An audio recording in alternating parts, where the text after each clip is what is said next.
all of your friends to be seated on the chair.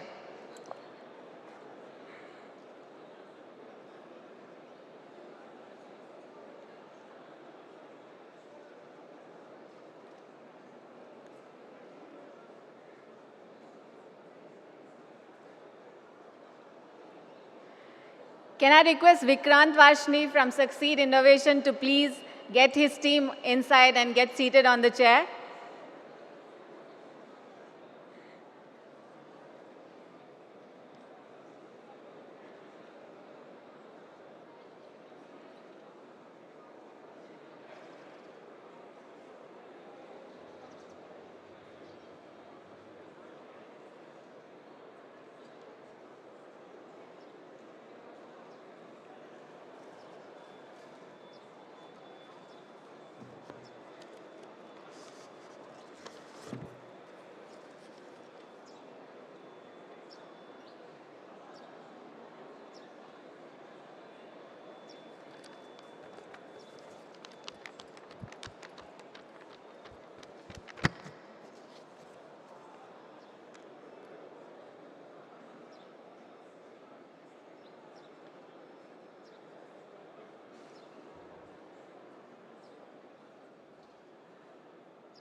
I request all of the exhibitors and the visitors and delegates visiting the exhibitors to please take up a seat.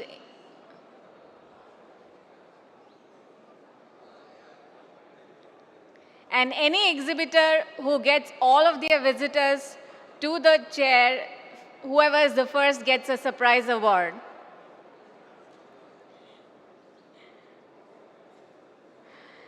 Important announcement to all the exhibitors.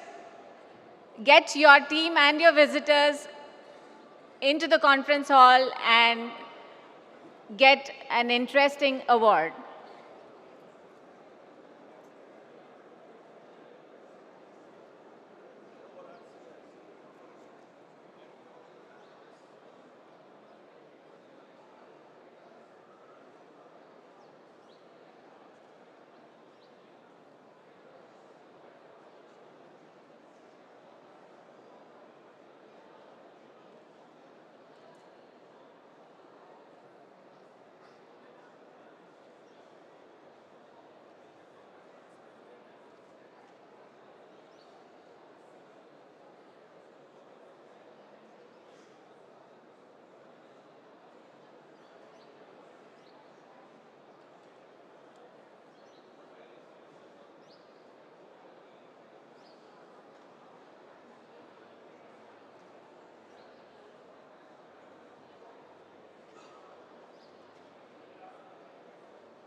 Can I see a raise of hands of all of you who have traveled from Hyderabad?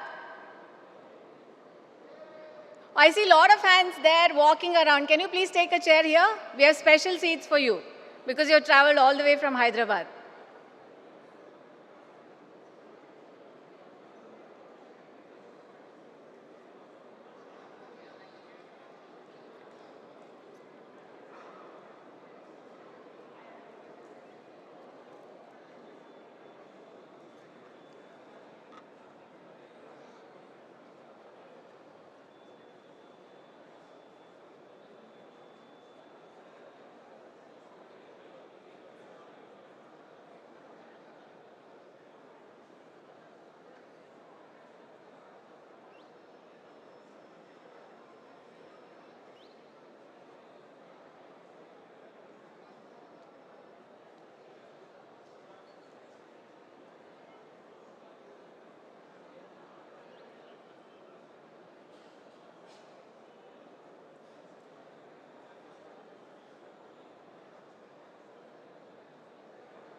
Jyoti.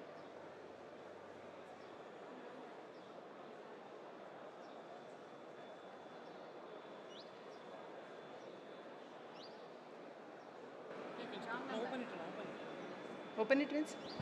Hello. Let's start.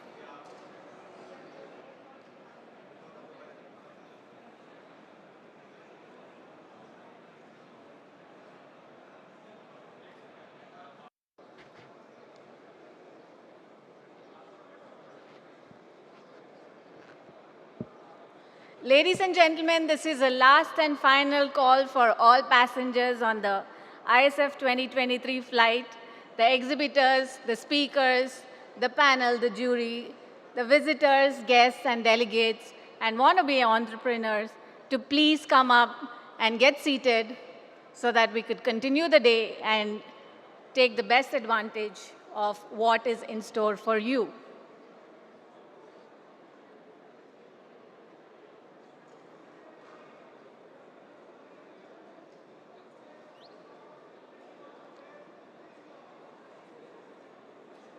Request all the exhibitors to please come up ahead, come up in front and take your chairs. With that, let me begin the day. Let's continue with the day. Ladies and gentlemen, distinguished guests and fellow enthusiasts of innovation and entrepreneurship, a very warm welcome to the grand stage of India Startup Festival 2023. Throughout this festival, you will have the chance to connect with brilliant minds, industry leaders, visionary entrepreneurs who have dared to dream big and change the game. This is a place where ideas take flight and dreams become ventures, where innovation knows no boundaries and dreams know no limits. Let me now also take this opportunity to welcome my co-host, the beautiful and the meticulous Ms. Nagajyoti Avasingi on stage. Ladies and gentlemen, a round of applause for Jyoti. Hello. You don't sound like that. Request everybody to come back to the hall, please. We're just starting. Request everybody to rejoin back in the hall. Good morning, everyone. Yesterday, personally Good for me. afternoon. Can you please come back to the hall? We're just starting, please. From where this going? Request everybody to come back to the hall, please. Who is speaking? Wow, that's called as announcement. So good morning all. I'm sure you all had a great day yesterday. Personally for me, I was amazed to see how term sheets were getting committed yesterday as part of 1 hour event. Meeting with dignitaries, meeting with startups was one part of it, and evening it was amazing. Listening to Sadhguru, for me, it's the first time that I was listening to him. Really, I was enlightened with the kind of inputs he provided for us, how to think about what we are doing. So with that, and I'm sure Harmony is the symphony program, I'm sure everyone enjoyed. So why don't we start the next day in the similar fashion? Let's make one more memorable day with ISF 2023. I know yesterday there were many questions around agenda, so let's discuss on agenda. Let's spend some time there. Especially there was confusion on which hall what is happening. So let me start. I request everyone to please listen. As anchors, we are doing our job. So we are going to have keynote speakers now in Premamrutham, this hall. After that, we are going to start our round tables. So Rashmi, why don't you list out the first set of round tables along with the hall names, conference room names. Sure, Jyoti. Thank you so much. So we have very important roundtables, and please make a note of the venue. Please make a note of the location of the roundtables. We have CXO roundtable happening at Premamrutham Hall. And then parallelly, we have two other roundtables that are happening. We have GCC roundtable happening at Sadhguru Madhusudan Sai Institute of Sciences and Medical Research, powered by Department of Science and Technology, Karnataka government. And we have Rural Agritech Roundtable happening at Sathya Sai Memorial Hospital. After which, we have the second set of roundtable happening between 4 to 5:30 in the evening, which is Women in Business, and that is also at Sadhguru Madhusudan Sai Institute of Science and Medical Research. And parallelly, we also have a rural healthcare roundtable that is at Sri Sathya Sai Sarla Memorial Hospital. So I hope you have noted it. Otherwise, we do have our agenda in WhatsApp. It's roaming around in WhatsApp. Or we have the printouts. You can always connect with us. After the roundtables, evening we have one good event. We have again award ceremony. Please do attend. It will be happening in the same hall. And obviously after that we'll have a networking dinner. So thus about today's agenda. With that, why don't we start our keynote session. Let's welcome our first speaker, V. Laxmikanth Garu. To be frank, we don't need introduction to any of our speakers, but as a formality, let me do. I request AV team to please show the profile presentations. VLK is a managing partner at Pavestone, a 100M VC fund that invests in early growth stage firms, building enterprise-focused technology platforms and products. Prior to Pavestone, he was also India MD and member of Global Executive Committee for Broadridge Financial Solutions. He has over 40 years of experience.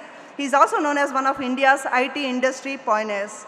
He is very active in industry events, industry organizations, whether it's TIE, whether it's NASSCOM, whether it's American Chamber of Commerce, HICIA, you name it, he is there. So he doesn't need any other introduction, but again, we have VLK with us. Please pay attention to what he is going to speak. Thank you, VLK Garu. Namaste. Thank you. Can you hear me?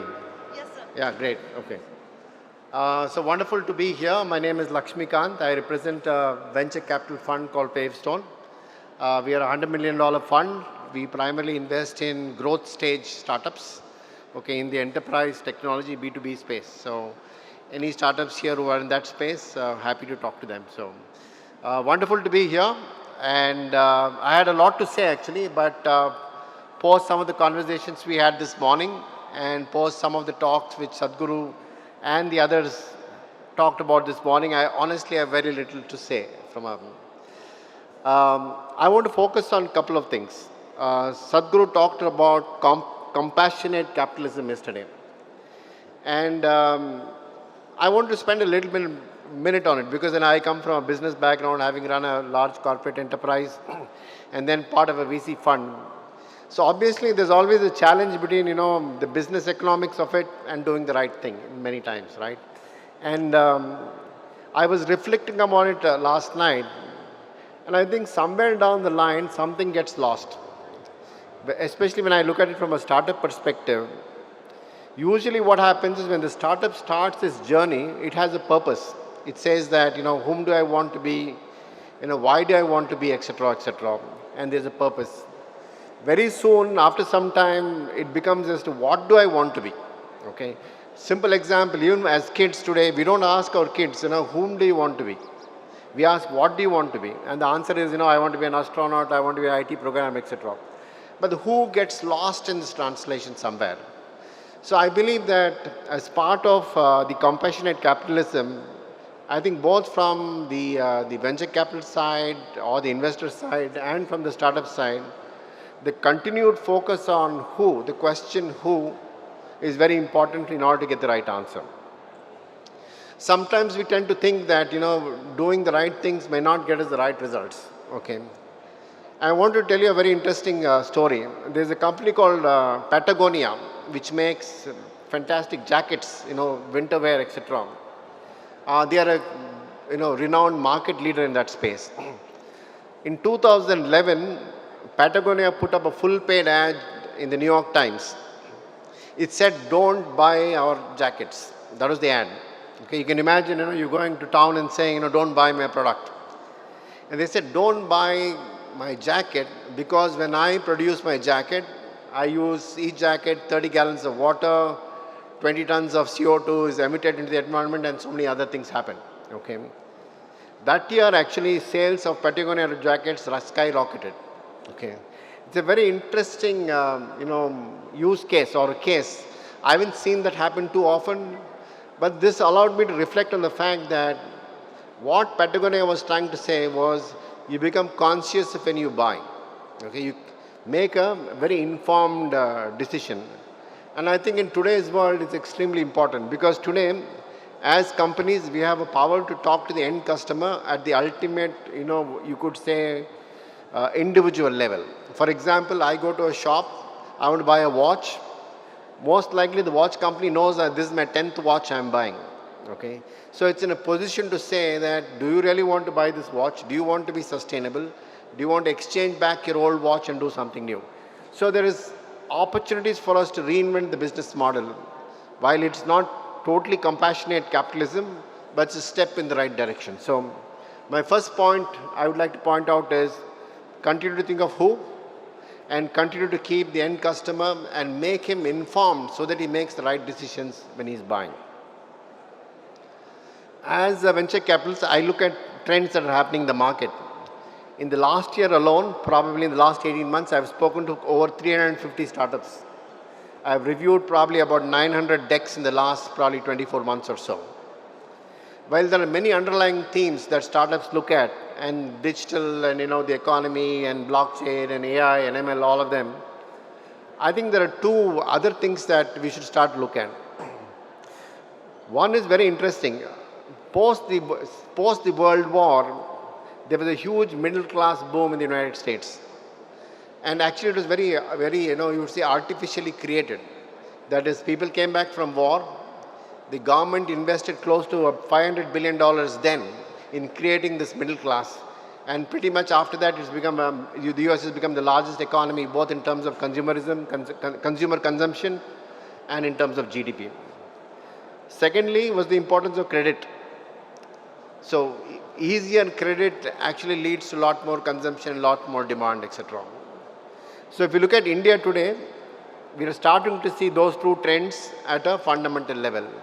One is the creation of more and more people in the middle class and more frictionless credit. So while you are looking at your businesses from digital, AI, blockchain, etc., very important for you to look at the underlying economic trends and make your business cases along those things. So to me, I believe that the rising middle class is extremely important, rise of frictionless credit, and more importantly, any businesses which saves time.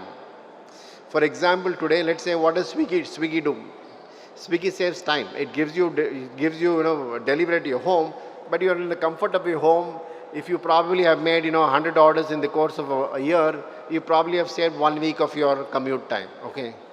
So businesses which save time will be ultimate, I would say, the multiplier effect for them. So finally, to the startups, I have a couple of messages. When we look at startups, what do we look at? We look at a couple of things. And in most conferences, if it's a tech conference, you would quote Steve Jobs, but as an investor, I'll quote Warren Buffett. Warren Buffett says there are three kinds of investors / three kinds of companies. Okay, one are the innovators, the second are the imitators, and the third are the idiots. The innovators, the imitators, and the third are the idiots. So what it essentially means is if there's a trend, if you catch on early, you're the innovator and you get the outsized returns. If you are an imitator, you'll get there. You may not get outsized returns, but you may still be there. But if you're an idiot, most likely you will lose out. So one of the first criteria that we look at is, as we look at companies, we look at, are you an innovator, are you an imitator, or are you an idiot? So I would suggest that when you come back to the table in front of an VC, you should do that self-reflection.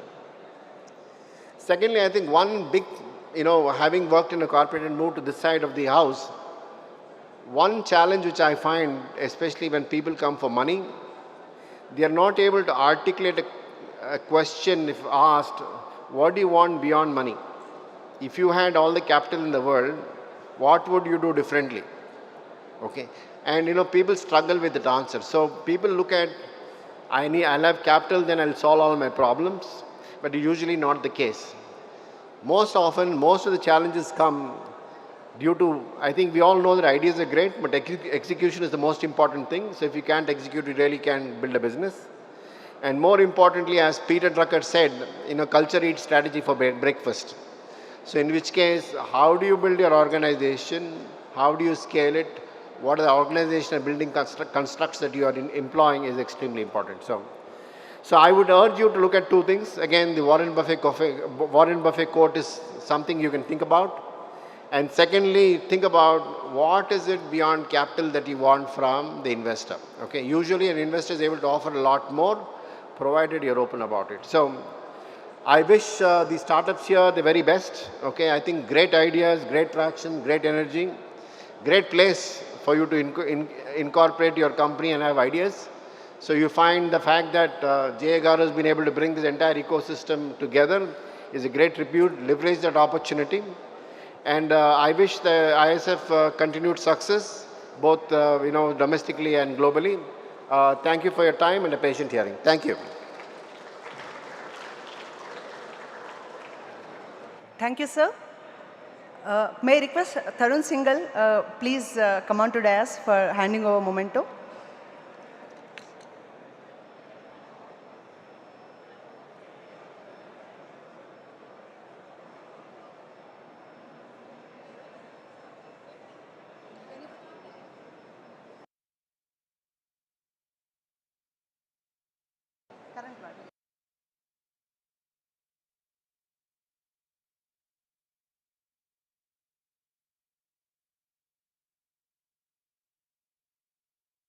Tarun Gulati.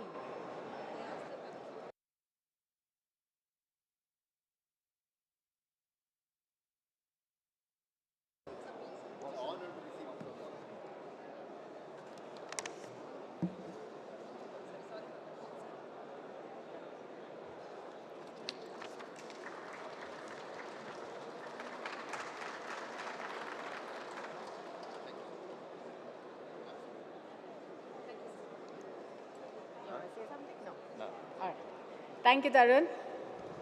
And thank you, VLK, for giving us your precious advice. Our next keynote speaker is a serial entrepreneur, investor, and a business executive. He is the founder and CEO of Zolon Tech Inc., managing partner of Zolon Ventures, and a venture partner at Powerhouse Ventures. Has 20 years of experience in delivering technology solutions in cloud, mobile, and cyber for USA federal government in national security, defense, and intelligence agencies. Recipient of the prestigious Fed 100 award, he is deeply passionate about wealth creation and growing enterprises through a thoughtful implementation of innovative ideas. An active investor in cryptos and blockchain technologies. I'm sure all of you must be interested to know more about it. He holds an MS and BS in engineering and an MBA from the Duke University. Please put your hands together to invite Mr. Ram Mattapalli, CEO, Zolon Tech Inc., and Managing Partner, Zolon Ventures. Please put your hands together. Thank you.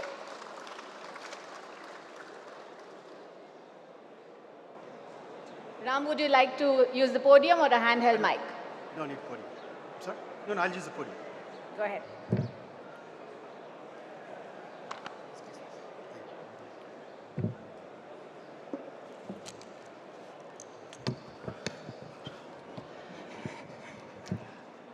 Good morning, Bangalore.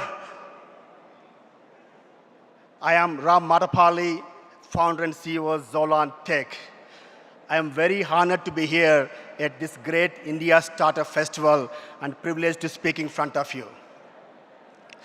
So Zolon Tech is a Washington, D.C.-based technology services firm. We primarily work with the U.S. federal government from the departments like defense to all the way to health and human services, labor, education, stuff like that. In the commercial, we do work with the financials and healthcare companies. As an entrepreneur myself, I have a good journey, just like anyone else, a lot of difficulties, challenges, and with, some good luck and hard work and patience and persistence, we are in a decent size. So as an entrepreneur journey, I always want to kind of give back to my fellow entrepreneurs, just give some of experience I learned over the period of my building my business, and also, of course, providing the capital. So today I want to talk to you about my journey as this, helping fellow entrepreneurs as an active investor, right? As a startup, investing in startups and early stage companies. So I want to talk to you about one company which has a great experience for me and also very fulfilling in a way, multiple ways. So I will explain that with you. So this company name is called Vital AI, VYTAL.ai, Vital AI. So Vital AI is started by two persons based in Washington, D.C. Their name is Sai and Rohan. So let me tell you one thing about Sai and Rohan. They are both in high school. They just finished their 11th grade. So both are 17 years old. So before I go a little deep into Vital.ai, what they do, let me start with a very good and a positive note about the company. I'm very pleased to say that just not too long ago, a few weeks back, Vital raised $1.1 million at the valuation of $12.5 million. And did I tell you, these both founders are just in high school, 17 years old, not even graduate from high school yet. They have one more year to go. So let me talk a little bit about Vital.ai. So please bear with me. This is a little bit of medical jargon here. So Vital.ai is a SaaS-MD. It's a new platform we call software as a medical device. We all know about SaaS. A lot of them are aware of SaaS, PaaS, CaaS, things are there. The new term is SaaS-MD, software as a medical device. So at Vital, Sai, Rohan, and their team are building an application called NeuroOS. NeuroOS is a mobile web application that walks users through 30 seconds of gaze tracking tests. Then a deep learning algorithm they have built analyzes the user's eye movement and is able to draw diagnostics for neurodegenerative diseases like Alzheimer's and Parkinson's.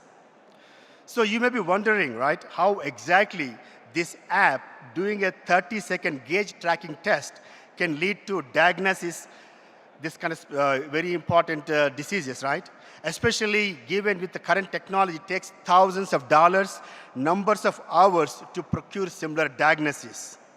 So basically, what this NeuroOS does is, based on this gaze tracking test, actual biomarkers are extracted based on the delay in the eye's movement. And based on this metrics, NeuroOS application is able to draw a link between the eye movement and the brain health. So basically, using your eyes as a window into your mind. So that's what Vital AI does. So talk a little bit about the company, right? Again, building this new platform, SaaS-MD, software as a medical device, is extremely, incredibly challenging for anyone, and especially someone that's just 17-year-olds. So when Sai and Rohan came to see me a year ago, basically they're at the time 16 years old, I was very inquisitive about their idea. Obviously, that looks like a pretty serious thought. First question is that, can you really execute it? Can you really build it? They showed me their idea, their team, that they can build it. I definitely blown away. But then I said, you guys seems like pretty smart guys, even though your age is pretty young. I said that I will definitely advise you, help you the way I can. But I clearly warned them, right? Especially this medical device spaces, or especially healthcare spaces, filled with so many technologies, apps that are brim with challenge every turn. And especially I told them, these doctors, right, the medical doctors, they're very skeptics when it comes to technology. And they're very unwilling to assume that this a smartphone or a laptop can do this amazing diagnosis work and pretty much do their job. It's very, very difficult to overcome with their challenges, kind of work with them. And also told them, you guys in great technology, you're bringing it up, but also selling it to other investors is a pretty difficult, daunting task. I warn them, nobody takes you seriously just given your age. Everybody says that they want to help and support young people, but in the end, they look for experience, education, all of that. It's a very tough task to sell. But I give them a path, what to do, where to go after. First and foremost, I told them to be focused on the one path. Because when you're building this app, you can do so many things, right? With this algorithm you're building, eye movement, eye gaze. But I told them earlier and focus on one thing. One is just a couple of things, maybe some diseases like big ones, Parkinson's, Alzheimer's, which are very serious diseases, especially in Western countries. I told them focus on that. Second thing I asked them focus on, don't worry about building an app, putting an app store, assuming that consumers download, pay $10, $20 a month. That is very difficult task to do that, achieving the size and scale. I change them direction, go towards more of a B2B market, right? B2B here. Idea is that you build this great neuro OS, but you sell or offer through the neurologist offices. That's where this the degenerative diseases patients go there. So ask them to work through that direction. So they're able to build this technology, convince some doctors. It's a very ardent, difficult task. I don't want to go too details. But at the same time, back to the ventures investors, right? It was very difficult to convince them to do this. A lot of investors, first thing they say, hey, you're just 17-year-old guys. In 1 year, you're going to finish your college, mostly end up going to Stanford or something like top schools. Then what happened to the company? Would you willing to work, give up your college dreams? That kind of questions come back. Then somebody say, you're too young, we don't want you to work, we'll bring some seasoned executives to run the business. Those kind of bottlenecks, roadblocks they put on their place. But I convince them, keep on doing your things. It's not an easy task. Eventually works out because SciMD is a new platform. There are not many companies out there. And what you are doing is a pretty remarkable thing. And it's basically a very unique thing. Nobody is really doing that, this neuro OS where they can do 30-second gauged eye movement test, can produce a diagnostic results, which it takes really thousands of dollars, number of hours. So they are in a pretty good shape. So I encourage them to continue to do that path. Clearly, eventually the results shown, as I told you in the beginning of my speech, they raised $1.5 million. They did some tremendous valuation, $12.5 million. They're in the right path, going right directions. They got a relationship with these big hospitals in the US, like a Mayo Clinic and all of that. I'm very thrilled to be part of their journey and support them. So that being said, here a lot of entrepreneurs. I hear so many stories. I'm very amazing to hear their stories, the ideas they have. But I would implore this fellow entrepreneurs here, focus on this new thing, SciMD, software as a medical device.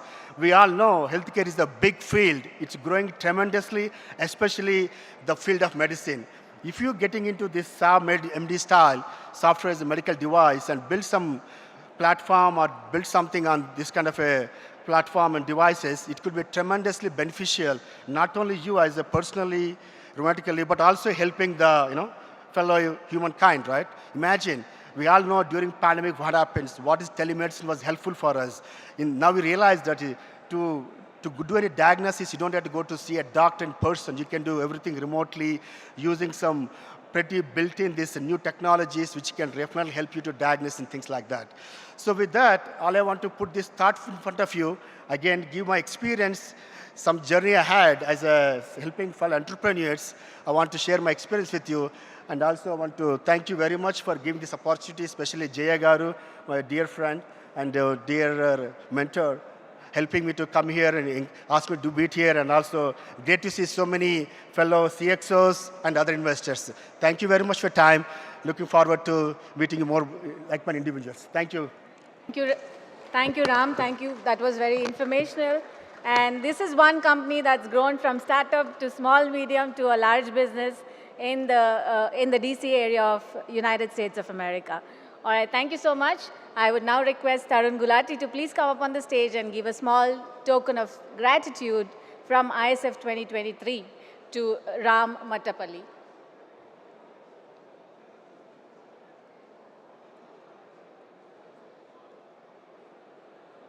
As always.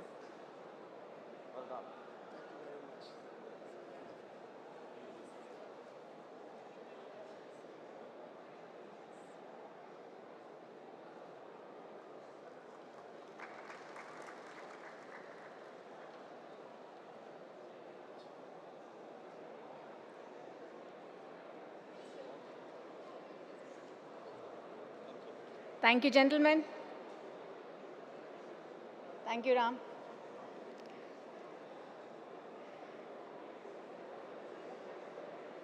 Our next keynote speaker, I have a huge list of introduction of things that he has done.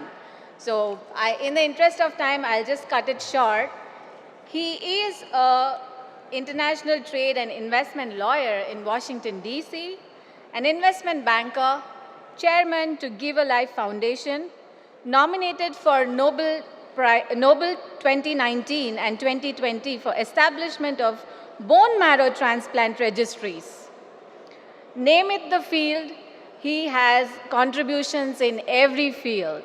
Being a law practitioner, he has contributions in education field, government service, healthcare, investment banking, and many more to go.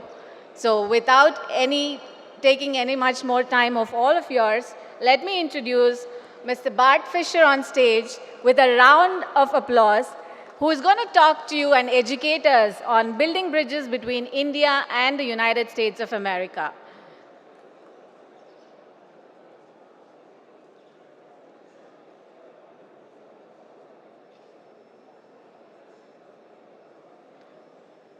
Bart, would you like to use the podium or you want a handheld mic?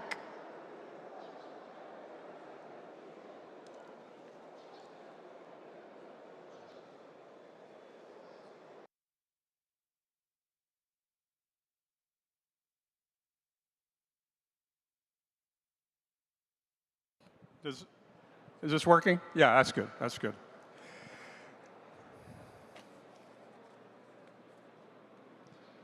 Well, good morning, everybody. I'm here to talk about a different kind of startup.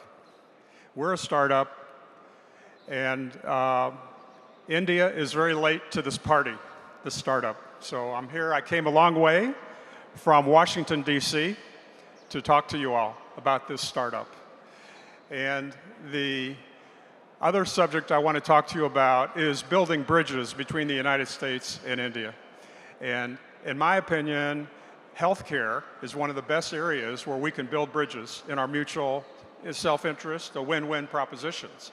And the healthcare security issue right now is very important because we realize in the United States, just like you do in India, that we cannot rely on China for our medical healthcare solutions. We have to have our own solutions. We can't be dependent on foreigners. We have to have our own local solutions.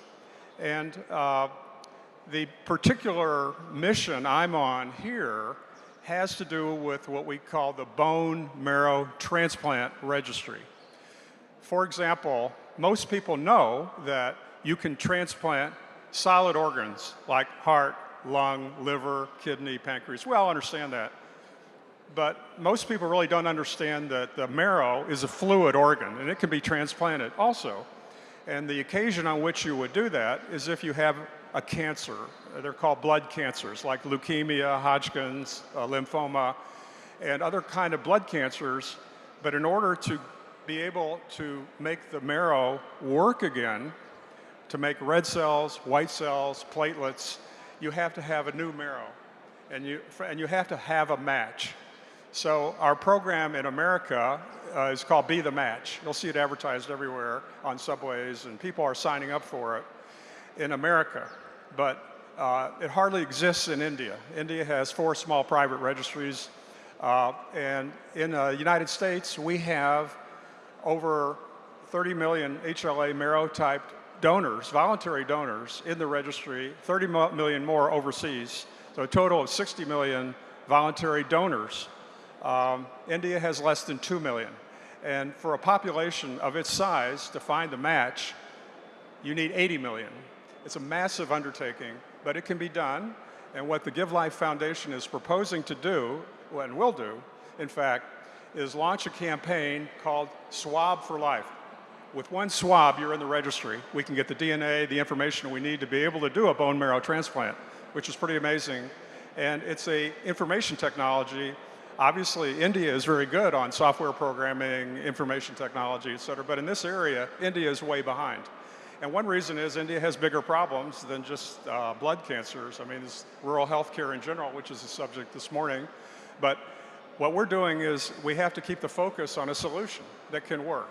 And it's beautiful because if you get a match, say for some little girl in Los Angeles that has leukemia and needs a match, Indian girl, she can get the match from India and vice versa. So we can have marrows, and half our business in America on the bone marrow transplants is international. So we have marrows going all over the world in little brown patches with couriers carrying them when we find the match. So far, we have made over 100,000 matches off the registry. These are people who would otherwise not be with us. We've just begun. We need to have a much larger registry. You're like looking for a needle in a haystack. It's very hard to find. You need a lot of numbers. It's a huge numbers game. For India to play in this game, it needs 80 million HLA marrow type donors. This is a big task, but we can do it. And we can do it with public and private support. One of our partners is here, Sadhguru, and we're going to work with him in India to get voluntary donors to sign up. We're also working with the Grace Cancer Foundation, which is based in Hyderabad, and they will be our second local partner. We have spoken actually 3 years ago with Indian National Railways, and they volunteered to have their railway stations be places where you could have the swabbing stations at the railway stations. When you start thinking about it, you just have to find places where people can sign up. We would like to talk with Apollo hospitals, for example, where they have pharmacies, and like in US, CVS, Walgreens, the pharmacies are places where you sign up for the registry. So we want to make the registry ubiquitous, global, around the world. I've been all over the world to set up these registries, places the US doesn't have good relations with even, like Cuba. We did the first medical agreement with Cuba to set up the bone marrow transplant registry because Hispanics are not very good about signing up for the registry. So we had to go to Cuba for our base. And we had marrows going back and forth from the US and Cuba. Most people don't know that, but that's a big deal politically. And we can literally become blood brothers and sisters when we do the registry. That's what we want. And it's a tool to improve relations between countries. Most people don't think about, in the area of international relations, how do you build bridges? Well, healthcare is a wonderful bridge. It's also very important. In the US, healthcare is 20% of the US gross domestic product. Just think about it, it's a big number. And so it's a big part of the economy. And we know in the area of oncology is very important. Treating cancers is very important. And the news that I have to announce this morning is that we are also on the US side being supported by the Clinton Global Initiative. This is President Clinton and Hillary. They want to do the registry here too. So they're on the team to do the registry. We're going to have very strong support on the US politically to make this one of the big bridges we're going to build to India. Obviously, there's other bridges that are very important. Trade, investment, defense. You can look at them, but none of them more practical for your daily life than healthcare. And India needs to dramatically improve the healthcare. The rural healthcare needs, there's a big gap between urban healthcare and rural healthcare in India. We have to address that. So this is part of the solution, is information technology. And I'm convinced that if we combine blockchain, artificial intelligence, and all the information from the bone marrow transplant registry, we'll have a powerful tool for medicine in general. We'll have information. And so the festival here is a wonderful opportunity to meet all these startups. But as I said, we're a different kind of startup. In India, we're a startup, but we're not a startup around the world. India is way behind. India has to catch up. I'm here to help you catch up. It's been a pleasure talking with you, and God bless you all and this great institution. Thank you very much. Thank you, Bart. Bart, I have one question for you. Bart, I have one question for you.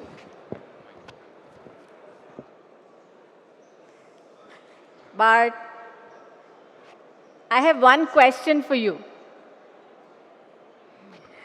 You are a person whose introduction can be given for 2 minutes, 2 hours, and 2 days. So what motivates you to do what you do?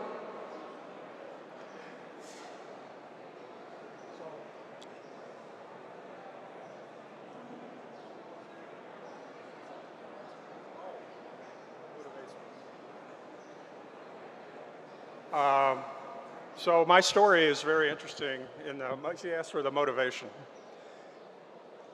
The motivation is that 40 years ago, in 1983, my son Ivan had aplastic anemia, which is when the bone marrow stops making cells of all types, red cells, white cells, platelets, and it's a medical emergency, obviously. You've got to have blood cells to live.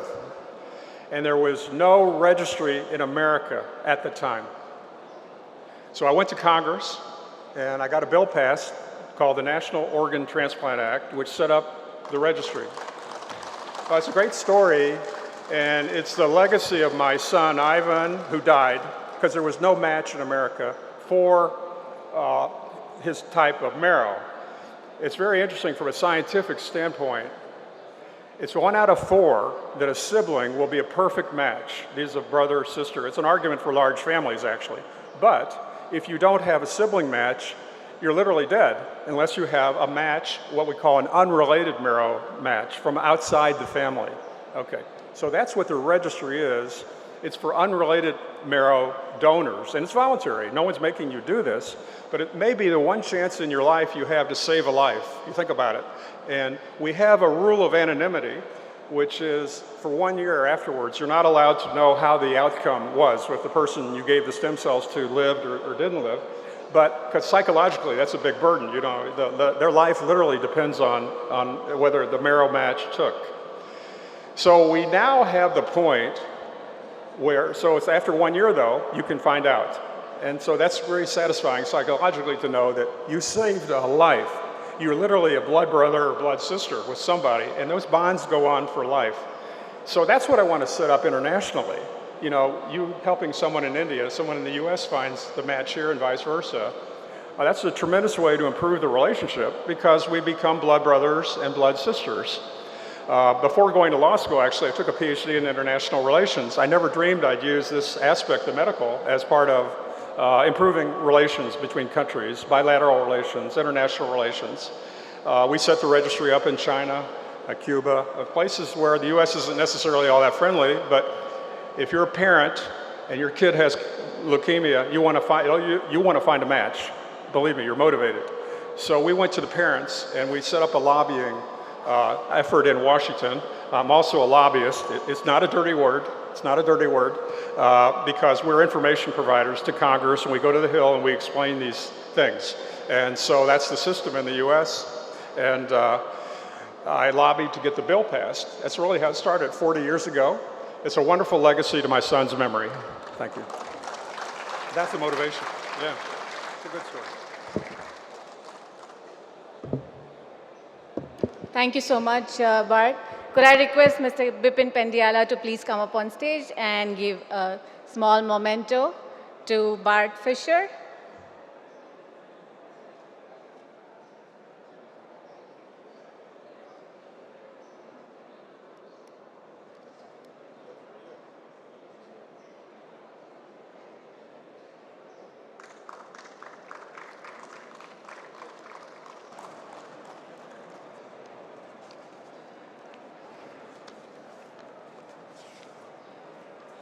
Let me take this honor to call one of our women leader, Radha Penekelapati.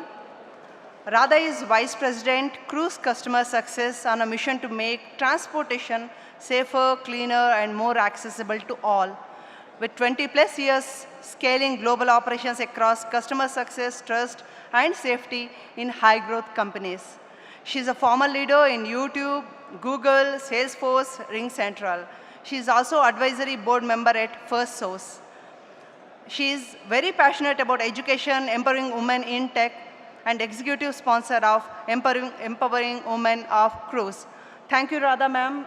I request AV team to please display the presentation for Radha. Thank you for that kind introduction. Hi everyone, I'm so excited to be here. This is my first time attending the India Startup Festival, and I'm grateful to Jay Garu for the opportunity. As I was getting ready to come here, I was reflecting on my career in tech and my experience working with a lot of nonprofits in India. and thinking, what is it that I can share with this audience that's going to lend a new perspective and hopefully inspire you in some small way. Today, I'm going to talk about tapping into the abundance. Technology is accelerating at such a rapid pace, especially AI, artificial intelligence, is exploding. It's become a general purpose utility like electricity, and it's ushering in the next industrial revolution. The timing is right for India to tap into this potential and change its trajectory. I work for a startup. It's a self-driving car company that's based in San Francisco, California. I know it's hard to fathom a self-driving car being in India and navigating Indian traffic. You all must be thinking that's some kind of a science project. It doesn't really work. It's actually a legitimate product, and I had an amazing video to show you all, but we could figure out self-driving car, but we could not figure out how to make the AV work here. So unfortunately, I won't be able to play the video. I spent the last 1 hour trying to figure that out, but that didn't happen. So we just have to make do with the slides. I just want to take you under the hood and kind of show you how the product actually works. There are about 40 sensors that are on this AV. These are camera, radar, and LiDAR, and they're constantly scanning the environment around them. And they actually provide these inputs, looking for the pedestrians, looking at 360 degrees and a couple hundred feet away. So definitely it has more visibility than what a human eye has. And it sends all these sensory inputs to the AV. This is nothing but perception AI. With the inputs that the AV is receiving, when I say AV, I'm talking about autonomous vehicle. With the inputs that the AV is receiving, it's charting a path. I don't know if you're able to see it in this video, but it's basically trying to determine, based on the destination, what is the optimal path. And the environment around is highly unstructured and dynamic. The pedestrians are moving around, other cars are moving around, so it has to adjust its path multiple times in a second. This is nothing but prediction AI. Now that it has figured out what the path is and how to navigate, the autonomous vehicle is actually going to send signals to the different controls of the car, be it the steering wheel or the wheels, or the throttle or the brake, to tell it whether to accelerate or to stop or just continue along the trajectory. I actually want to focus on the transformative opportunity that AI affords us. We actually use artificial intelligence to solve one of the most complex problems of AI. There are a lot of technologies that actually fuel the autonomous vehicles.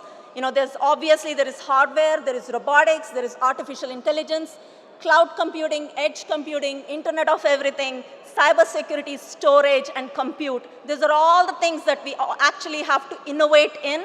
And AV industry actually opens up tremendous opportunity in all of these fields. But for today's purpose, I just want to focus on artificial intelligence. We use perception and prediction, among other things, when it comes to AI.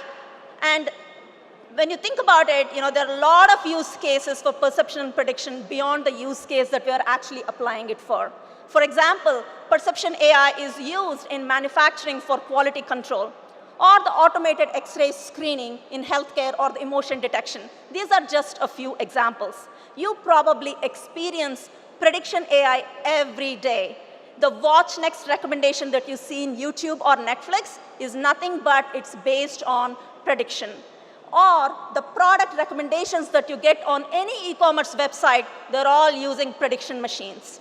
AI is changing the way we work and the way we live. If you look at the enterprise, any workflow that can be codified is a prime candidate for being disrupted by AI. We already see this, sales and services are using chatbots. We are using generative AI in marketing to create creative content that used to be earlier created by the creative team. The blogs, and even white papers are being created by generative AI. And in our everyday life, be it drug discovery or healthcare or education, AI offers tremendous opportunities. You're probably familiar with like Smart Compose or the magic editor in Photos or the contextual translation in Google Translate. These are just some small examples of how AI is disrupting our everyday life. What I'm trying to say is AI is actually fueling an engine of opportunity. So you may be thinking, what does this mean for India? India is now the most populous country in the world. Growing up in India, population growth was seen as a big problem that needed to be dealt with. So what's different now? India's population is increasing while the world's population is aging. So we're not only having, being the most populous country in the world, but we also have the lion's share of working age population. By 2030, 69% of our population is going to be working age. So this demographic shift is being termed as demographic dividend, but this could only be a demographic dividend if our kids and the youth is actually equipped, meaning they have the right education and the right skills to compete. Otherwise, this demographic dividend could very well become a demographic liability. And it just doesn't stop there. AI affords a lot of opportunities, but it's also displacing a lot of jobs that we know of. So it's going to accelerate this displacement, and it's going to make the problem actually even worse unless we act on it. There are about 100 million kids in India who cannot read or write, according to a study by Pratham, one of the largest non-governmental organizations that focus on education in India. And I've been supporting Pratham for a long time now, and I sit on their Bay Area board. These kids have no chance to actually participate in the economy if things continue down this path. My mom didn't really have any formal education, and I'm here because of all the opportunities that education has afforded me. So it's not really lost on me, and I don't think I need to tell you all because you're all here because you're all educated. We all know that great teachers change the outcome for students. World-class education and great teachers, every kid, regardless of where they are and who they are, should have. But it's easier said than done. But how do we use technology to make this happen? You all probably, those in tech, are all far too familiar with Khan Academy that creates world-class content. So Khan Academy recently created this virtual tutor called Khan Migo. It uses actually generative AI ChatGPT-4, and this guides the kid along their learning journey. Just imagine the possibility of creating something like this for all our kids, our rural kids, in their own languages. India is also housed the most number of blind people in the world and diabetic people in the world. 80% of the blindness can be cured. It is actually because of diabetic retinopathy. Sankarai Foundation, another nonprofit that I support, worked on this tool called Netra.ai, which actually uses computer vision that allows you to screen for diabetic retinopathy in under a minute. I'm just giving two representative examples, in education and healthcare, just to show you the possibilities, the unlimited possibilities that are available to you if you want to really drive change. We see, computers doing the computational stuff or the things that we are used to seeing the left brain doing. But right now, with generative AI, is actually composing music. It could very well actually write my speech as well. And it's creating art, creating music, all the things that we think are deeply human, all these creative pursuits that we think are deeply human. So it's natural to wonder what it is to be human, like what is our identity. But I'm one of those optimists that believe that generative AI is not going to displace us, but it's actually going to be an assistive tool that is going to create this multiple factor or multiplication factor and really enable us to do the interesting and the creative things with all the mundane things done by the AI. I want you to take a look at this image. This image was actually created by AI. It's with a tool, generative AI tool called Midjourney. There are lots of tools, DALL-E and Stable Diffusion, being some of those. And I'm sure many more are being created while I'm speaking as well. So I took this image, from, it's a Harvard Business Review article talking about this subject. The tool was given text prompts, bulb and flower, and then it just created this image. So think of all the possibilities for innovation and rapid prototyping of products. You could be an entrepreneur, you have an amazing idea, but you don't really have access to the creative team to create that pitch, But imagine you have these generative AI tools at your disposal to create and compete. So it's going to democratize innovation and really afford a lot of people opportunities that they didn't really have before. It's not all smooth sailing. AI definitely introduces some issues that we have to work with. For example, there's going to be, if we don't really take care of the models and the data that we are feeding these AI models, bias can creep in, there could be hallucination. We already have problems with the content moderation and misinformation. I'm way too familiar with that because I used to run content moderation for the YouTube platform globally. So, and generative AI, with its power, can create deep fakes and synthetic data, making the problem even worse. So obviously, we need guardrails.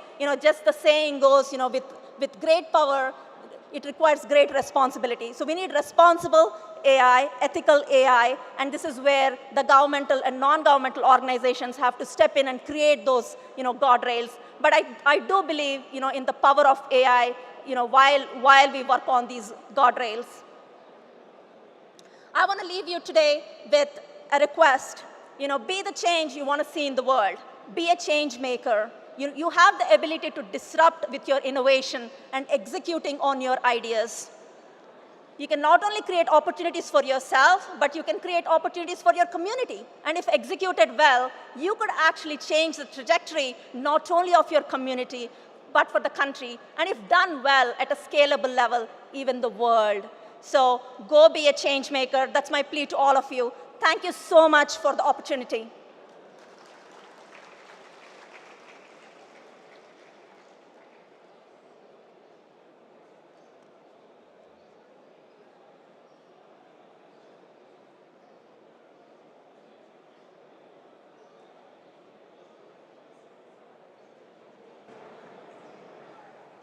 Thank you, Radha ma'am. We'll trouble you for a minute more. May I request Sheshadri Garu, if you are in audience? Okay, may I request Bipin Garu to come back to stage?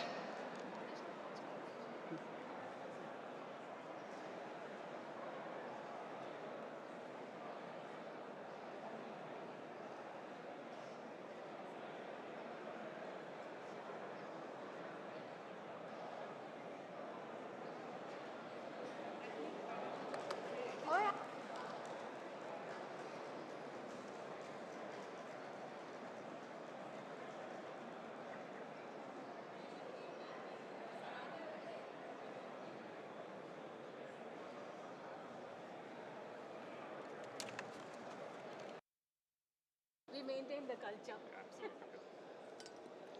Thank you. That was very informative. Thank you.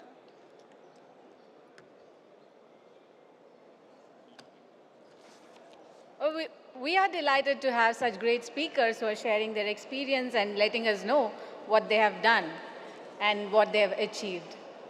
Moving on, the next speaker we have needs no introduction. However, let me tell you a little bit about him. His pioneering effort in the field of technology, quality, legal, and compliance in fintech has acclaimed a lot of rewards to him. He has established and sustained strong engineering-first culture and quality-first culture in organizations he served and enabled global delivery scale. He is a globally recognized authority in change management, quality management, and compliance in the BFSI sector. His immense contribution as a corporate leader, serving in various roles across multiple organizations, and he's currently serving as Managing Director, Global Head of Enterprise Quality Engineering at BNY Mellon. With a round of applause, Please join me in welcoming our next keynote speaker, Shri Atluri, MD, Global Head of Enterprise Quality Engineering, BNY Mellon. And trust me, you are really going to like this keynote address because what he's sharing with you is something that he has experienced, and he talks about the success mantra.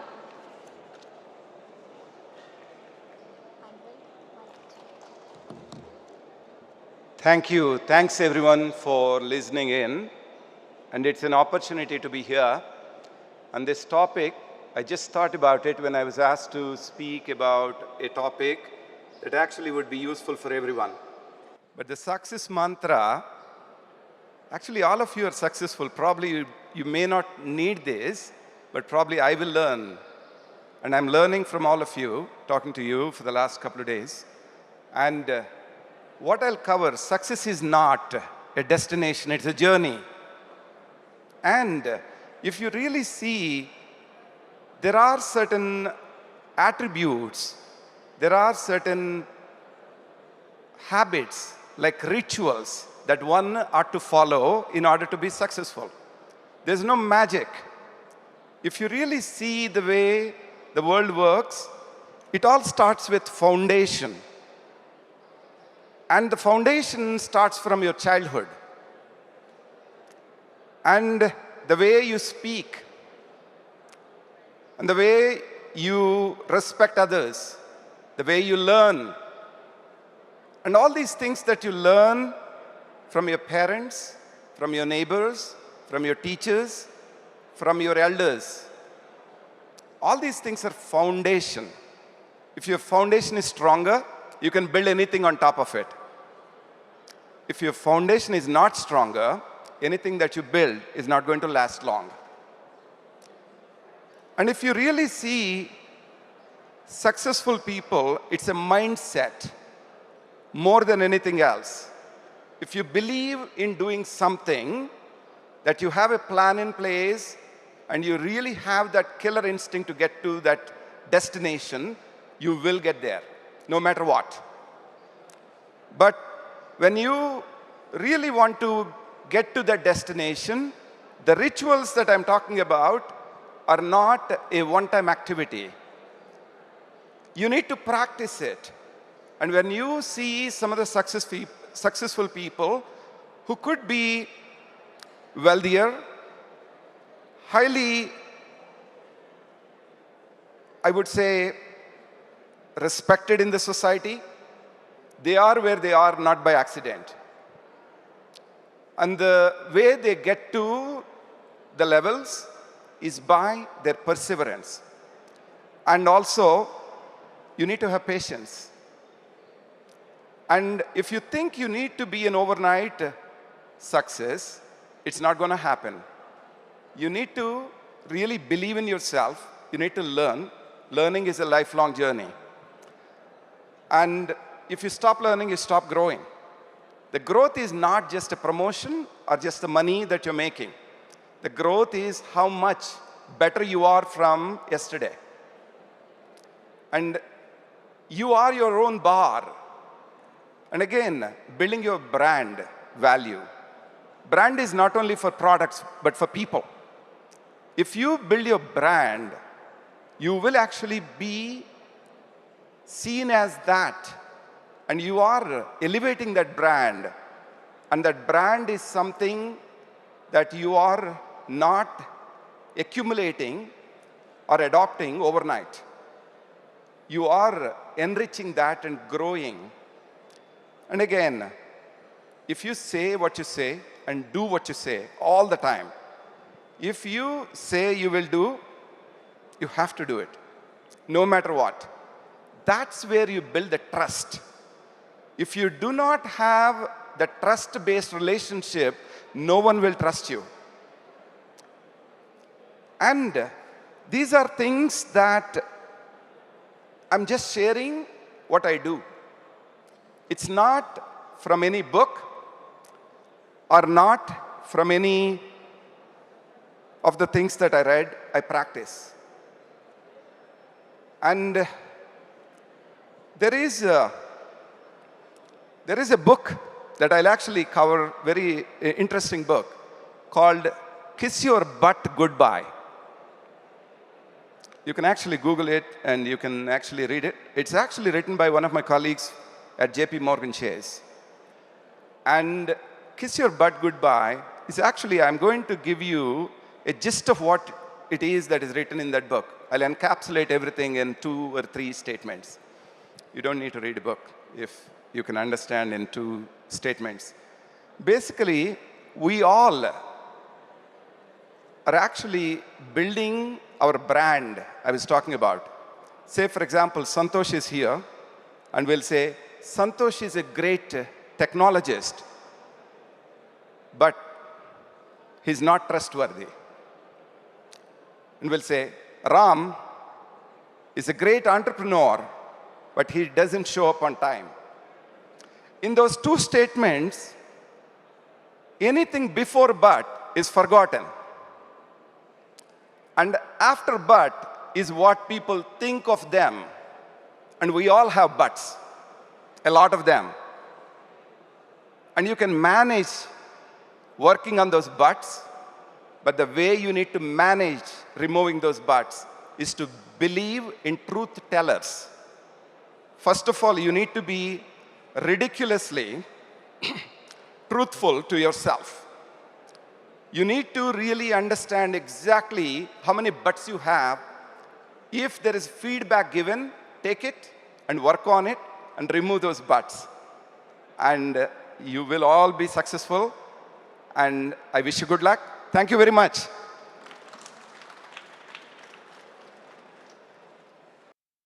Thank you, Shri. I think success mantra is something that everybody wants, and what a perfect way to say that. Foundation is everything. Thank you so much. May I request Tarun Gulati to please come up on stage. I know we are making you walk around a lot, but could you please come up on stage and give a thank you memento to Shri Atluri.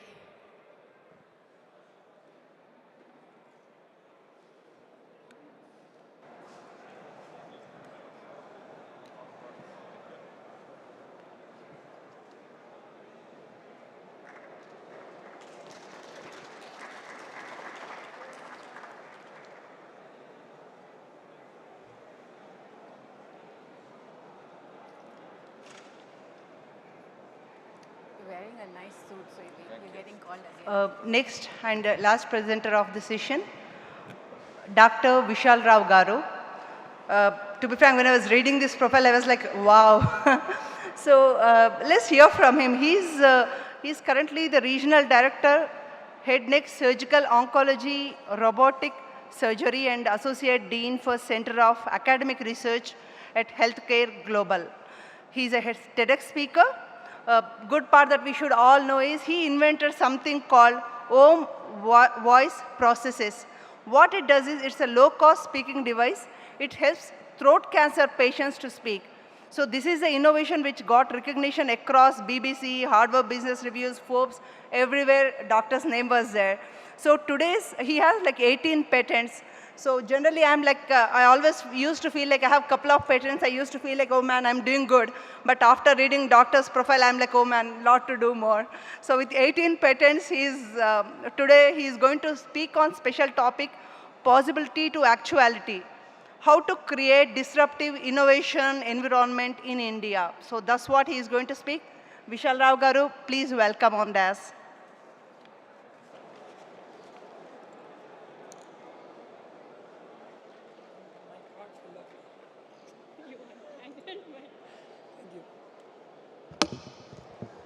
I'll have a handle mic.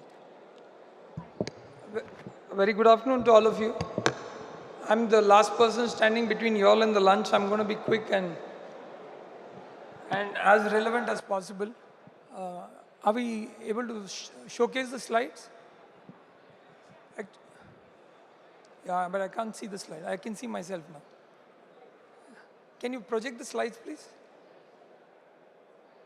Yeah, actually, when Jay Garu sir told me to speak about something, I chose a rather abstract topic of possibility to actuality, because I thought that was the journey that connected with me, and that was the journey that is the story of the Startup Fest. So without much ado, I'm just going to flip through these. I represent HCG Cancer Center, which is our chain of cancer centers. They had to convert the Mac into PPT, so I'm going to face some problems here now. So I want to start with this. I think this is the birthplace of M. Vishwesvaraya, Sir M. Vishwesvaraya, and I think this lecture is just a tribute to that great man who actually hails from this land. One of the greatest regarded engineers from India who came from Muddenahalli, lived for 100 years. So I give this lecture as a tribute to this great man and very much inspired by him. So what a beautiful place to have this event where a man like this created this. So today I'm going to talk to you very quickly about 3 key focus areas post World War C. I mean, COVID has completed in some way. I'm going to talk to you about a little bit of our lessons and learnings. Very simple. I want to keep it, just think about it, and I want all of you all to think over. We've just gone over with COVID, and COVID weighs about 0.85 attograms. Just a few grams of this particular virus closed the world for a few years. That's all it did, just a few grams of this virus. Now, Winston Churchill, when he was talking about Russia, told something very relevant. He said, it's a riddle wrapped in a mystery within an enigma, but perhaps there is a key. So that's how innovations are. So COVID actually is I'm talking specifically on COVID because I think COVID has accelerated the entire ecosystem of innovation into a completely new dimension. So I always say that life after COVID is BC is before COVID and AD is after disease. So you are living in the AD era, and the AD era is going to be a very disruptive new ecosystem, very, very thought-provoking in many ways. And you look at World War C. I mean, this World War that we fought, we did not fight it with soldiers, we fought it with doctors. We did not fight it with weapons, we fought it with soaps. We didn't fight it in close encounters, we fought it with social distancing. And I say that we did not lose the loss of sense of smell, we also lost common sense. How many of you all remember the wave 1? And can you tell me and think and imagine what all you all did in wave 1? So, correct? So, I think wave 1 was about losing common sense. And then wave 2 was about COVID making you lose common sense again. So, we've lost it multiple times. Governments lost it, WHO lost it, ICMR lost it. I think just name anybody, they've lost it. So I had some very interesting interactions at that time, and I am remembering this very beautiful interaction with Dr. Robert Gallo. When I was studying, I used to read his books. He was one of the people who discovered the HIV virus, and I had one random evening, my secretary tell me, you're going to have a call with him. So there was Constantine, the US FDA head for vaccines, Gallo, and we were actually talking on disruption. I never had a chance to actually think that I'll meet him online, and it was such a fruitful discussion, and I want to tell you all what we spoke, something very relevant. So he had a thought, and when we were discussing, he was telling me, what do you think we envision? And I said, sir, after COVID, world over, we should go and say that infrastructure, defense, and health should be considered at the same level. Please don't think health is some small subject at that corner and that somebody else needs to do it. Defense, infra, and health have to be taken at the same platform. So, if you just generally look at health today, translational research from bench to bedside takes 17 years to come out, a product.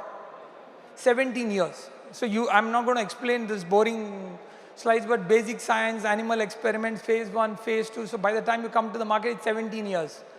Now, what COVID did was, COVID created a hyperloop of research and innovations to actually create these vaccines. Now think of it, what would have taken 17 years took actually just 17 months. There was a joke going around that chimpanzees are waiting for the vaccine because human trials are going on. It went to that extent of acceleration, I mean, it's another game altogether. It's historic that what happened. So now, we are in an era of looking at understanding bedside to bench innovations. And I think that's where we'll need more and more of innovators, doctorpreneurs coming out. Sadhguru's college, I believe, will be one of the epicenters of such innovations for rural. And I'm attracted towards this very beautiful report of Transforming Beyond the Crisis with Head, Heart and Hands by BCG. A very beautiful report. Please get a hang of it. Read it. Very thought-provoking. So one of the most important messages in this was that this will be a people-centric transformation agenda, which will be a key differentiator, not just recovery, but also post-COVID. And we are seeing that happen today. So we call this the awe era. I was actually giving a talk at one of the talks in US where I actually spoke about this, that the post-COVID era will be conscious capitalism, wealth creation with value creation, and ambition with purpose. And these three are going to be the harbingers of the post-COVID era. And I couldn't better reiterate this platform and the platform that I'm standing, the stage that I'm standing in, that we are actually talking the same thing which Sadhguru kept repeating, saying value with wealth. And how you create what I say is a possibilitarian. And I think that we've got a lot of this, we've got a whole lot of bunch of us here who are all possibilitarians because they've converted somewhere a possibility to an actuality. So I'm going to share very quickly some of the lessons I learned in my life. I just want to ask the audience, you know, the most interesting part about learning lessons from life, and it's different from classroom. You know, what could be the key difference? What's the difference between them? Experience, you know. So, you know, the key thing is that you get the exam first and then you get to learn the lesson. Whereas, unfortunately, in classrooms, you get the lessons first and then you write an exam. But life lessons, and that's where startup journeys lessons are going to be very, very pivotal in their failures. And I keep saying this, that it's not enough to just highlight their successes. It's important to document, understand, and dissect their failures also. So I think our responsibility, as Sadhguru rightly said, is not just to look at what we can do immediately, but also to dimly look into the future. So I'm just going to give 3 principles that I followed on disruptions, and I think these are very relevant. One is, how do you find the right problem? I think world over today, this is not an easy task. And I'm going to give you this little anecdote. So there was this marketing head of an Arab country who had come, and he was taking over Kola marketing, and he had to come up with some disruptive plan. So he used some AI solutions, and in that he came up with this thing that the best way to do it is to overcome the language barrier. So he came up with this very cool pictorial. A man lying dead tired in the desert has a cola, starts to run. He said, simple, let's come make it clear. And he was sitting in a pub with his friend in Dubai, and he was talking to him about how he's going to disrupt this whole ecosystem. And they both were kind of very elated about the idea. Time went by, 3 months later, he met him again. This time, this man looked distraught, depressed. So he asked him, I thought you must be the CEO of the company right now. He said, no, they threw me out of the company. He said, what happened? He said, no, the campaign boomerang. He said, but that was a lovely campaign. He said, no, I forgot to understand that Arabs read from right to left. So a lot of the times it happens with us that we are defining the problem wrongly because we think the problem is this way. And that's what I see in healthcare. I see people come up with this idea which is looking at the wrong way of looking at it. The second, I always say, when you look at something, like when Steve Jobs saw the Apple, he gave me a Mac computer that is not compatible today. And when Newton saw the Apple, he saw the laws of gravity. So everyone sees something in a different way. So just because something is being seen doesn't mean that it can't be redone. An old idea, a new technology can give you a completely new solution. And lastly, I think I'm sitting at a spiritual center, so I always believe in this, that the answer appears when the question is ready and complete. It's like your master appears when the disciple is ready. I think Sadhguru is one such example for it. So I'm just going to close with one example of my innovation. Somebody asked me this question in one of the first year medical students program, and he said, how do I get a brilliant idea? I said, a good question. I said, if you hold on to one patient's problem all your life, you'll be flooded with ideas. So I said, just work on one single patient's problem. It has a soul to it. I hear people come and tell me that there's a great market for AI. I want to do something in AI. So I keep telling them, look, your problem has gone wrong first only. It's like the Arab story. I said, don't do this. I said, don't go to the market. I said, go and search an individual soul's problem. If you think it's deep enough, expand it to masses. Masses will become markets. Do not sit and say that I have a market and I'm going to come and make some solution for it, which is where a lot of companies are failing in innovations. So I had a problem, and the problem was throat cancer patients who lost their voice box couldn't speak. And there are only 2 machines in this world, both out of the range of, one is Europe, one is US, both out of the range of affordability. So I had a very simple thing, which is what Swami had told me, that speech is a right, not a privilege. It means that left side has money and right side doesn't have money. It doesn't mean that I don't give this side only gets to speak, that side, sorry, it's like Arnab's show, you're on mute, So I always believed that we should, have speech and communication as a birthright. So that's where I innovated, looking at this problem of the cost implication, and I thought there was a need to invent another voice machine. So that's how I invented Om voice prosthesis. I've called it Om because the first patient who spoke actually said Om Manjunatha. So it was spontaneous that I just decided, let's call it Om, because Om is the primordial sound, and the man spoke. This was a security guard who had lost his job because he had lost his voice. So I was looking at how do I get his job back. So my first invention was useful, and this is another bank manager. Can you have the audio? Is it possible to play the audio? So what my machine does is it converts the food pipe into a voice box. It just fits into your food pipe, and it's a complex story. I won't have much time to explain that, but what it does is, if you watch the Three Idiots movie and say all is well, so the brain is the one that needs to be cheated. So what it does is, when the food pipe is absent, when the voice box is absent, the food pipe can convert itself into a voice box. Are we able to get the volume? No, I don't think they'll be able to. Can you increase it? So this is what happens when you use a Mac system. So I'm always paranoid about this Mac system being there for presentations. I carry with me a bag of wires, and yet it fails, It's okay, I can change the slide. Otherwise, I'll be running out of time.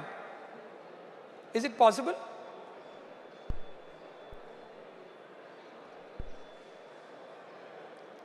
I just wanted to show you all one video of, so maybe I think later, if at all, if they're able to adjust it. So this is again, I'm just going to skip this video, but this is a video that was done and gifted to me by BBC when we did this invention. Today we have about more than close to 2,000 patients speaking with it, some who haven't spoken for 10 years, 15 years, who are again speaking with it. And I think it's just left a deep mark on the lives of people. Today, looking at all of these patients, I feel it's the most beautiful gift that I could have gifted of innovation, and it's now a patent granted, US patent granted device. So today there are 3 devices in this world: Europe, US and India. And I feel happy because both of them contacted me and said, look, don't disturb us like this, you're going to disrupt the whole ecosystem. But I said, look, let's work together and see how we can reach out to the full world. We have 144 countries to cover. You are only covering 30 countries. So I think I'm just going to skip through some of these. So now we run an initiative called Gift a Voice. We are actually trying to create a global chain to help connect people with voices. We've won various awards. My team is out there. I would like to thank Madhukar, Saujanya, Vishwas, all of them. Shambhavi is also there. For all the efforts they have done, I keep telling that I hire people better than me so that I can take the credit, and that's the way I've been. So I'm being. So this was at Davos recently. The Prime Minister's office decided to choose this as one of the products to be showcased at Davos. So we are lucky enough to have among the 4 healthcare products that was showcased in Davos as a part of inspiration to talk to the world about innovations. And I think that leaves me with the first lesson that I learned, that we are not constrained with the discipline of rigor, but by the limits of our purpose to make a difference, which is defined by our imagination. We all work very hard. It's the question of taking your imagination to another level, and that opens up for ambition to purpose and how to fail successfully. So I think I'm going to close with this. Sorry, this is a lot of extra slides that popped up, but I'm going to flip this to only one point on when do you do research, invention, innovation, and a jugaad. Just as a part of the Indian startup thing, what Jai Guru wanted us to gift to India was create in India. And that's what we've done now. We are actually working closely to understand how can we disrupt the ecosystem by not make in India, which is you import it from China and assemble it in India. We are going to create every component, and OM is one such example. We created every single aspect of it over here to ensure that it is created here and not assembled over here. And that's the big difference that we need. We need to put the thrust on manufacturing. We need to put the thrust on innovation. We need to put the thrust on creation. So we run a lot of new initiatives. We are now a part of the International Federation of Inventors Association, Bharat. So I'm taking the lead on the health front with the Prime Minister's Principal Scientific Advisor Office as a partner, where we are trying to accelerate innovation. As of now, we were just looking at amount of redundant innovations and trying to revive them through that. So I'm just going to flip through all of this. I'm sorry, but there's been some juggle up. But I think I just wanted to share my last few slides. I had some very good interactions with His Holiness, and he told me something very beautiful. He said, an idea comes to you, not from you. I think that's a very powerful statement. We all think that an idea comes to us and we own the idea. But I think he gave a very thought-provoking aspect to say an idea comes to you, not from you. An idea is right now reaching out to hundreds of people at the same time, but only a few of them will be able to actually materialize it and take action into it. So inspired by him, I started something called Copyleft, not copyright, where I open up innovations and we keep creating open forums where people can come and rob each other's ideas. You know, when the first time I held this program, my chairman was very upset. He said, who will attend some program like this? It's so ridiculous. But it was a house full, so then he said, I'll come and inaugurate it. I can't be left out of this program, you know. So we run this program as a part of Paid Forward, you know, just make innovations more affordable. And the greatest lesson I learned from Copyleft was we had more collaborations than competition. More people collaborated. It was not people stealing ideas. So I think I'll close with some few mantras. I think ignorance is power in the 21st century. We have been systematically confused by education and institutionalized to not go. So, you know, it's like I was talking to the CEO of Rolls-Royce and he said, we are looking at non-domain experts. So I was one of the possible hires. They said, we could talk about turbines. And I said, I don't know nothing about turbines. He said, wonderful. He said, we would want you on board because the more knowledge you have, the more problematic it is because you restrict your imagination, you know. So I think I'll close with that. Thank you very much for all the support and patience and opportunity. Thank you.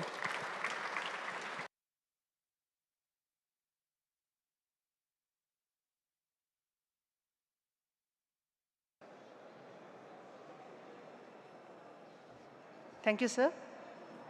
May I request Padma Shri nominee and award nominee and scientist Venu Garu to please come on to dais.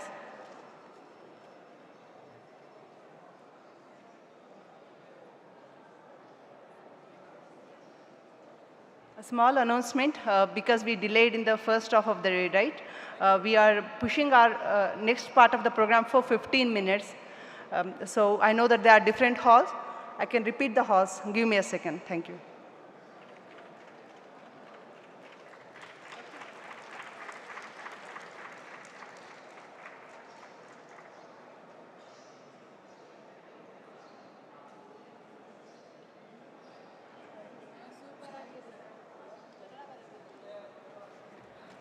I'm again repeating halls for second half of the session. CX4 roundtable would happen in the same hall. Again, instead of 2, we will start around 2:15 or so. GCC roundtable is going to happen in SMS IMSR building. Seems like it's also called as Krupashrayas, right? Check. It's Sadhguru Madhusudan Sai Institute of Sciences and Medical Research. It's called as Krupashrayas building. So GCC round table is happening there. The third one, Rural Agri-Tech, is happening in Sri Sathya Memorial Hospital. Request you to please gather in the corresponding buildings to attend these sessions. Thank you, everyone. Please make a note, all of these roundtables are happening in parallel.